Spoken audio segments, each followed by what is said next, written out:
Welcome to Burlap Teachers. Enjoy the video. You start by closing distractions and saving any work. This prevents data loss when restarting Edge or changing settings. Next, open Microsoft Edge, click the three dots, then Settings and choose System. You need to locate the background apps and startup options. That is where Edge keeps running processes alive. Once done, keep this settings page open so you can toggle options and immediately test behavior. Make sure Task Manager is available in case a process won't stop. You now disable the core toggles. In System, switch off Continue Running Background Apps when Microsoft Edge is closed, and then disable Startup Boost to prevent preloading. After flipping these, open Task Manager with Ctrl+Shift+ESC and look for mseg.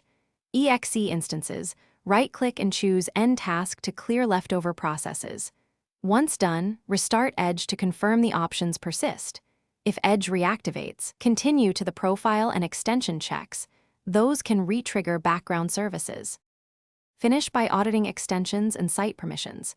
Disable or remove any that request background or startup privileges because they often keep Edge alive. If problems persist, reset Edge settings or create a fresh profile to isolate configuration issues. After making changes, close Edge and immediately check Task Manager to verify no mseg. EXE remains. One key troubleshooting tip: if mseg. EXE still runs, sign out of profiles and test. Profile sync settings, or a rogue extension, usually explain Thanks for watching. Consider subscribing if this video helped you.